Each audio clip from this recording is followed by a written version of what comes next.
पाँव में जो बिछुड़ी पहनी हो उसकी डिजाइन अलग अलग होगी, पाँव में जो पायल पहनी हो उसकी डिजाइन अलग अलग होगी, सिर पे जो चूनर पहनी हो उसकी डिजाइन अलग अलग होगी। 16 श्रृंगार जो तुमने अपने तन पर, अपने शरीर पर, सुहाग की जितनी वस्तुएं धारण करी है, चाहे बिंदी लगाई हो, नथनी पहनी हो, कुंडल पहना हो, मंगलसूत्र पहना हो, सबकी डिजाइन अलग अलग होती है। केवल 16 श्रृंगार में से एक श्रृंगार ऐसा है जिसकी डिजाइन नहीं बदली है, वो है मांग का सिंदूर, कुमकुम एक जैसा हो।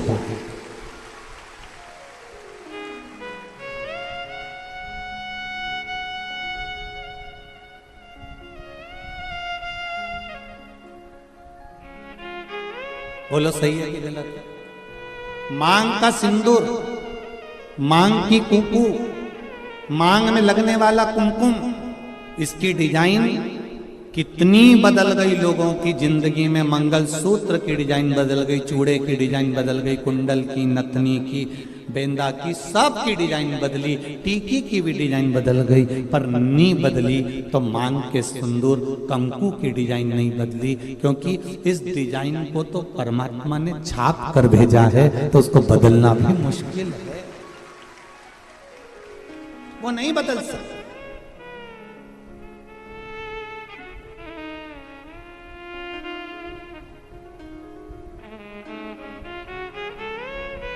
मंगलसूत्र के दाने एक बार निकल जाएंगे ना, चलेगा।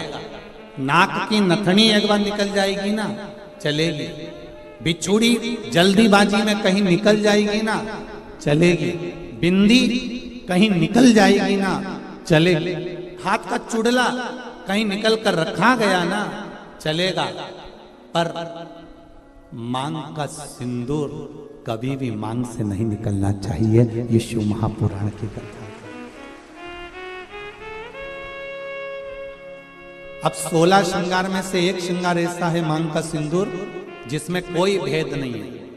करोड़पति माता भी अपने सिर में लगाती है और एक सब्जी बेचने वाली भी अपने सिर में लगाती है। वो सिंदूर ने समानता बनाकर रखी। एक ब्राह्मण की घर की माता भी सिर पर लगा रही है, तो एक वैश्य के घर की माता भी सिर पर लगा रही है। एक क्षत्रिय के घर की माता भी सिर पर लगा रही है, तो एक शूद्र के घर की माता भी अपने सिर पर लगा रही है। सारा श्रृंगार पैसे के बल पर ऊंचा नीचा हो सकता है, मंगलसूत्र पैसे के बल पर ऊंचा नीचा हो सकता है, हाथ के चूड़े पैसे के बल पर ऊंचे नीचे हो सकते हैं, पांव की पायल पैसे के बल पर ऊंचा नीचा हो सकता है। केवल मांग का सिंदूर, कुमकुम, ये पैसे के बल पर ऊंचा नीचा नहीं होता। ये गरीब और अमीर सबकी समता बता देता है कि यहाँ सब बराबर हैं। मांग के सिंदूर के आगे, कुमकुम के आगे सब बराबर।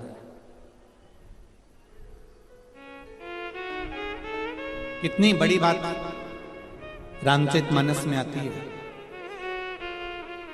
थोड़ा ध्यान लगाकर सुनना मेरे धान के कटोरे वालों सब। छत्तीसगढ़ वासी सबले बढ़िया,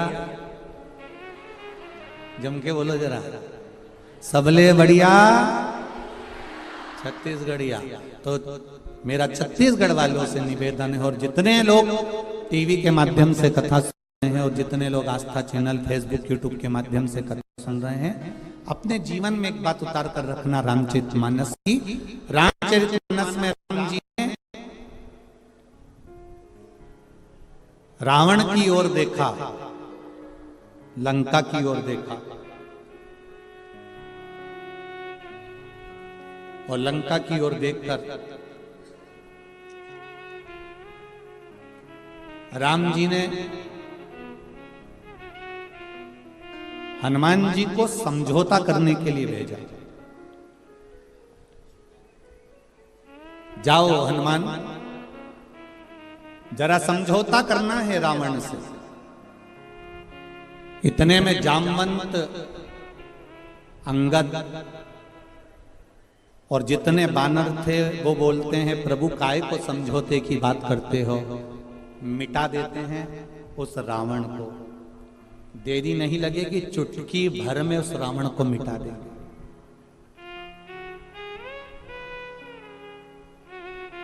चुटकी भर में रावण को मिटा देंगे। राम जी ने कहा रावण को मिटाना सरल है, पर मंदोदरी के मांग के सिंदूर को मिटाना कठिन है। पर जो ये मंदोदरी ने मांग में सिंदूर धारण कर कर रखा है, जो मंदोदरी अपनी मांग में सिंदूर धारण कर कर रखी है, जो मंदोदरी अपनी मांग में कुंकुम धारण कर कर रखी है, जो मंदोदरी अपनी मांग में कुमकुम रखी हुई है, इसका सौभाग्य इसके सामने है। और इसका जो भजन है, इसका जो आनंद है, इसका जो स्मरण है, वो इतना प्रबल है कि उसको मिटाना कठिन है।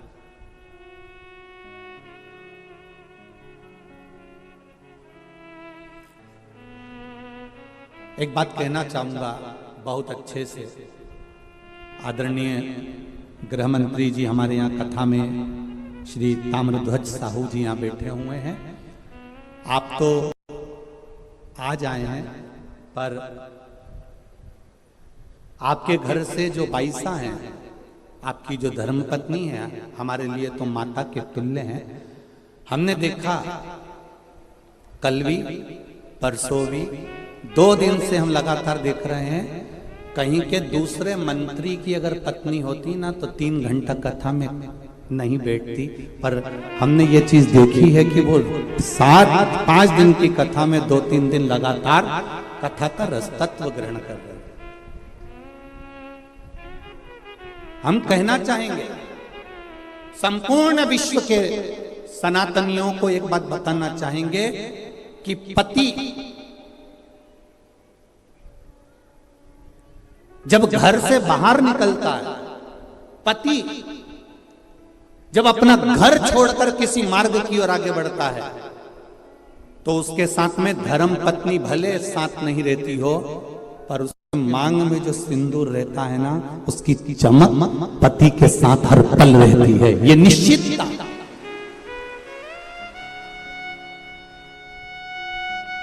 उसकी भक्ति का बल, उसके भजन का बल, उसके स्मरण का बल।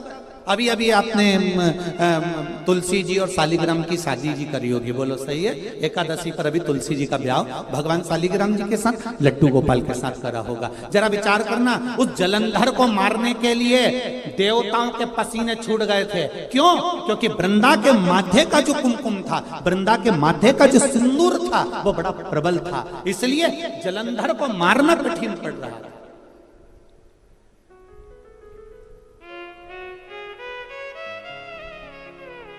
फिर करा क्या गया कि इसके सात्वित्व को डिगाया जाए, और सात्वित्व को डिगाने के लिए भेजा। जब उसका सात्वित्व डिग गया, सात्वित्व टूट गया, तब जलंधर के प्राणों को हरा गया। फिर निवेदन करूंगा, मेरी जितनी माताएं यहाँ बैठी हैं, जितनी मेरी बहन बैठी हैं, जितनी मेरी जीजियाँ बैठी हुई हैं, जितनी मेरी बेटियाँ बैठी हुई हैं, निवेदन करूंगा, मंगल पाणिग्रहण संस्कार होने के बाद में, विवाह हो जाने के बाद में, अपने मस्तक पर मांग में, भले आजकल तो फैशन हो गया, ज्यादा सिंदूर नहीं लगाती हैं माताएं, कुंकू नहीं लगाती हैं, थोड़ा उनको एक अलग सा फील होता है, तो उनको वो थोड़ा, मेरा निवेदन है कि मेरी जीजियों से, मेरी माताओं से, मेरी बहनों से, मेरी बेटियों से निवेदन है, शादी होने के बाद में मांग में, और एक फिर निवेदन करूंगा, वो पेंसिल जैसी नहीं, पेंसिल जैसी नहीं, सिंदूर तुम्हारे पति ने जिस समय तुम मंडप के अंदर बैठी थी और चांदी के सिक्के से, कलदार से, अंगूठी से, डब्बी में से भर भर कर तेरी मांग में भरा था, ऐसा सिंदूर तुम्हारी मांग में भरा होना चाहिए। ऐसा भरा है वो बड़ा। हम सिंदूर और कुंकू का इसलिए बोल रहे हैं, टीकी का इसलिए बोल रहे हैं क्योंकि टीकी तो आज के जमाने में तुम ढूंढते रह जाओगे। एक छोटी सी पंखड़ी को भी काटते काटते, जैसे माथा की जूनी रह, वो को निकालो, फिर देखो, बस ऐसी इतनी छोटी सी टीकी माताएं लगाती है, इतनी छोटी सी बिंदी लगाती है कि पूरा माथा पे ढूंढते रह जाओगे कि है कि नहीं है, पहचान करना भारी पड़ जाता है।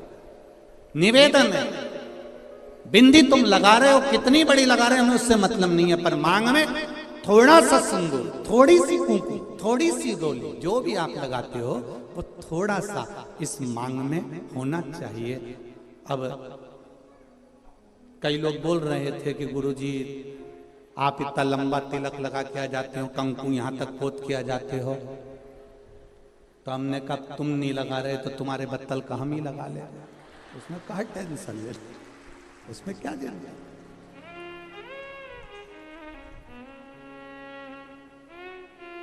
एक कथा याद आ जाती है, उस कथा में एक बार हम कथा करने के लिए काला पीपल गए, तो वहां कथा करने गए, तो वहां पर एक माता बूढ़ी बूढ़ी सी, बहुत 70-80 साल की, और कथा में आगे बैठ गई, और कथा हुई।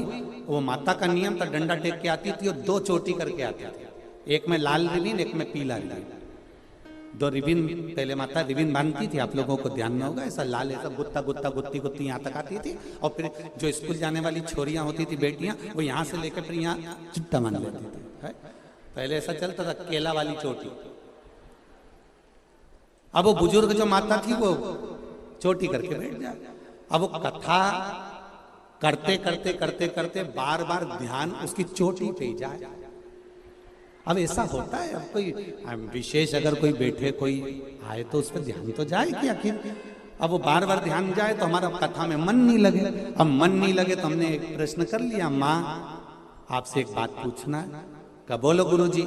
हमने कहा माँ बस इतना सा पूछना है कि सारी माताएं एक चोटी करके आती है, तू 2 चोटी करके क्यों आती है? उसने कहा महाराज जी ये भी कोई पूछने वाली बात है? ये कोई अच्छी बात है तुमने जो पूछा? अभी नहीं बताऊंगी मैं। हमने सोचा डोकरी बहुत तेज है, बहुत तेज। हम कथा कर कर जिनके यहाँ रुके हुए थे अग्रवाल जी के यहाँ पहुंच गए। सुबेरे सुबेरे 6 बजे डोकरी ने आकर, बूढ़ी अम्मा ने आकर वो शटर बजाई। वो शटर बजाई तो हमने आशीष से कहा जरा दरवाजा खोलो। दरवाजा खोला तो डोकरी डंडा लेके खड़ी थी। कहाँ है महाराज? आशीष तो दरवाजा ही नहीं खोला, वापिस आ गया। गुरुजी वो बुढ़िया आई है डंडा लेके। हमने कहा दरवाजा तो खोल, आने दे। अब बुढ़िया आके बोली, कुर्सी पे बैठ गई, महाराज देखो ये पीली वाली जो चोटी है ना ये तो मेरी है। अब हमने कह दिया तो ये नीली वाली पड़ोसी की है। इतने में बोली अरे सुन तो सही महाराज, ये पीली वाली मेरी है। अच्छा वो मुस्कुराई भी ऐसी, उसका आधे 2 दांत आगे के नहीं थे, बाकी के सब थे। अब वो बोली ये जो पीली वाली है ना ये हमारी है। हमने कहा ठीक। फिर ये गुरुजी पहले मेरे पति की भी चोटी थी, उसने कटा ली, मैंने एक बढ़ा ली। मेरे कपा क्या कहने थे? ये सनातन धर्म है। ये भारत की भूमि की सभ्यता और संस्कृति का आनंद है।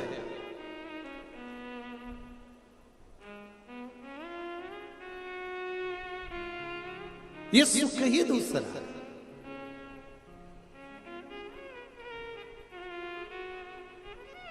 आप लोग जितनी संख्या में यहां बैठे हो, 1 2 3 4 पंडाल में, पंडाल के बाहर, पीछे के पंडाल में, साइड के पंडाल में, ग्राउंड में, जितने पंडाल में आप लोग बैठे हुए हो, इस ग्राउंड को छोड़कर जितने ग्राउंड के अंदर हैं, पंडाल के अंदर हैं, और जितने इधर उधर बैठे हैं, इससे दुगने पंडाल और केवल अविरल भक्ति, केवल आपकी भक्ति और भक्ति के सिवा कुछ नहीं।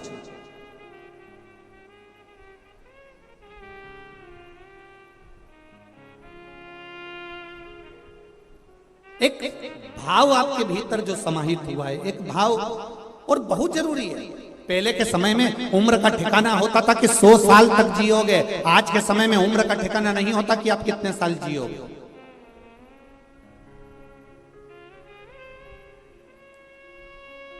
आय बढ़ाने का साधन प्रत्येक मनुष्य ढूंढ रहा है।